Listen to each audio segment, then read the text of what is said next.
ओम गणेश हर हर महादेव। जैसे आपने श्री पुरुषोत्तम मास की कथा के 3 अध्याय श्रवण किए, जैसे कथा में उसमें आरंभ हुआ था, सुत आदि ऋषि मुनि, शौनक आदि ऋषि मुनि, जो भी उसका महात्म्य था, जो मैंने आपको 1 से लेकर 3 अध्याय तक उसका जो सार है, महात्म्य है, वो श्रवण करवाया था। आज मैं आपको श्रवण करवाऊंगा चौथे, पांचवें और छठे अध्याय की जो कथा है, जो सुनने मात्र से भी पुरुषोत्तम कृपा प्राप्त होगी और साथ में बहुत सारा आध्यात्मिक शास्त्रीय ज्ञान भी आपको प्राप्त होगा। अगर आप पहली बार यह वीडियो देख रहे हैं तो अवश्य आपको वो भी कथा या अध्याय जो है वो श्रवण करने चाहिए, जो आप हमारी चैनल में जाके सब्सक्राइब करके श्रवण कर सकते हो। अगर आपको आज का यह विषय वीडियो पसंद आए तो लाइक कीजिएगा, शेयर कीजिएगा, चैनल पर नए हो तो सब्सक्राइब कीजिएगा। श्री पुरुषोत्तम भगवान की जय। अध्याय चौथा। अधिक मास कहने लगा कि हे नाथ, हे कृपानिधि, मल मास मेरा नाम है। मैं बलवानों से तिरस्कृत होकर यहाँ आया हूँ, फिर आप मेरी रक्षा क्यों नहीं करते? मुझको उन लोगों ने शुभ कर्म में वर्जित, अनाथ और सदैव घृणा की दृष्टि से देखा। अब आपकी दयालुता कहाँ गई, कठोरता क्यों हुई? इस प्रकार भगवान से कहकर मलिन मुख मलमास श्री कृष्ण के आगे आंसू बहाता हुआ बैठ गया। तब द्रवीभूत हरि आगे बैठे दीन बदन मलमास से कहने लगे कि तात, तुम अत्यंत दुखों में डूबे हुए हो, सो ऐसा भारी दुख तुम्हारे मन में क्या है? तुम किसी प्रकार का सोच मत करो, मैं तुझे दुख में डूबे हुए का उद्धार करूंगा। और यहाँ जो आता है वो दुखी नहीं होता है, यहाँ जो आता है, गोलोक में जो आता है, वो सदैव आनंदित रहता है। मेरी शरण में आकर तुम सोच करने योग्य अब नहीं हो, चिंता मत करो। नारायण बोले। ऐसे भगवान के वाक्य सुनकर मलमास दुखी होकर मधुसूदन भगवान से बोला कि हे भगवान, आपको सब कुछ ज्ञात है, आपके बिना इस संसार में कुछ भी नहीं होता। हे भगवान, मेरे दुर्भाग्य की पीड़ा क्या आप नहीं जानते?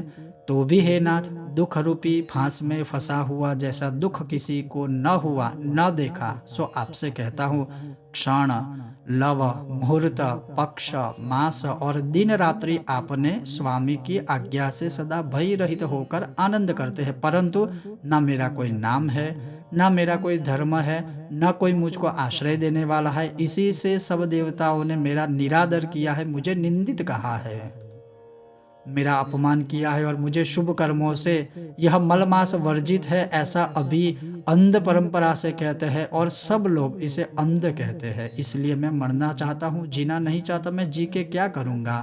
हे नारद जी, मैं मरूंगा, मैं मरूंगा, मैं मरूंगा, इस प्रकार बारंबार कहकर मलमास फिर शांत हो गया। बोलिए श्री पुरुषोत्तम भगवान की जय। आगे अध्याय 5वां।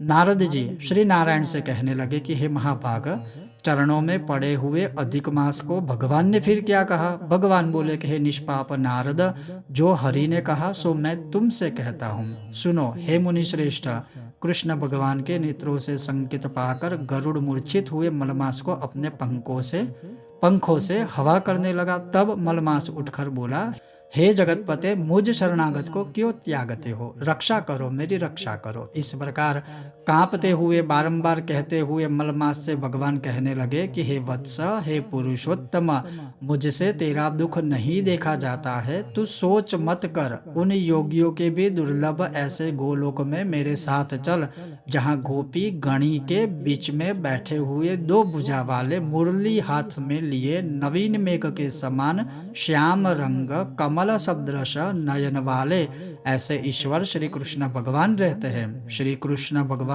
गौलोक में तेरा दुख दूर करेंगे, चलो वहां पर मैं तुझे लेकर चलता हूँ। हरि भगवान मलमास का हाथ पकड़कर गौलोक को ले गए। ये श्री पुरुषोत्तम भगवान की जय। अध्याय 6। नारद बोले कि हे पाप रहित, विष्णु भगवान ने गौलोक में जाकर क्या किया था, सो कृपा करके मुझसे वह भी तो कहिए। श्री नारायण कहने लगे कि हे नारद, श्री विष्णु भगवान जब अधिक मास सहित गौलोक में गए तो वहां क्या हुआ सो मैं तुमको सुनाता हूँ। ये सुनने मात्र से भी आप आनंद को महसूस करोगे, पापों से मुक्त हो जाएगा मनुष्य अगर यह सुनेगा तो। गौलोक में मणियों के खंभों से सुशोभित भगवत धाम, जिसमें मनोहर ज्योति स्थान दावानल के समान विष्णु भगवान ने दूर से ही देखा। उस तेज से नेत्र मुंद गए। फिर अधिक मास को भगवान पीछे करके कुछ कुछ थोड़े से नेत्र खोलकर धीरे धीरे आगे बढ़े। जब उस स्थान के पास पहुंचे तो अधिक मास सहित विष्णु बड़े प्रसन्न हुए। द्वारपाल ने इनको नमस्कार किया। रत्नों के सिंहासन पर गोपियों के बीच में बैठे हुए श्री कृष्ण को रमानाथ श्री विष्णु जी ने नमस्कार किया। फिर विष्णु ने कांपते हुए मलमास को श्री कृष्ण के चरणों में डाल दिया। तब श्री कृष्ण भगवान कहने लगे कि यह कौन है और इस गौलोक में किस लिए रोता है? क्या इसका दुख कोई नहीं दूर कर सकता? श्री नारायण कहने लगे कि हे नारद, गौलोकनाथ के वचनों को सुनकर नारायण भगवान ने आसन से उठकर आदि से अंत तक मलमास का सब वृतांत सुनाया। इस प्रकार दुख रूपी जला हुआ यह मरने को तत्पर हुआ। तब दूसरे दयालु पुरुषों से प्रेरित किया गया यह मेरे पास आया। दुख जाल से गिरा हुआ, बारंबार रोता हुआ और कांपता हुआ यह सब कहने लगा, इसके महादुख को आपके बिना कोई निवारण नहीं कर सकता, इसलिए इस स्वामी रहित को हाथ पकड़कर मैं आपकी शरण में लाया हूँ। इस प्रकार श्री विष्णु भगवान कहकर हाथ जोड़कर श्री कृष्ण भगवान के आगे खड़े हो गए। इतनी कथा सुत शौनक आदि ऋषि कहने लगे, हे सुत जी, विष्णु और श्री कृष्ण का संवाद सब लोगों के लिए उपकार करने वाला है, क्योंकि ये तो बहुत ही रमणीय संवाद होगा। गौलोकवासी श्री कृष्ण ने क्या कहा और क्या किया उसको भी तो हमें विस्तार पूर्वक आप श्रवण करवाइए। बोलिए श्री पुरुषोत्तम भगवान की जय। तो आपने श्रवण किया ये 4, 5 और 6 अध्याय की कथाओं का सार। बहुत ही अद्भुत है। श्रवण करने मात्र से ही हमें जो है परम चेतना प्राप्त होती है, स्वानंद प्राप्त होता है।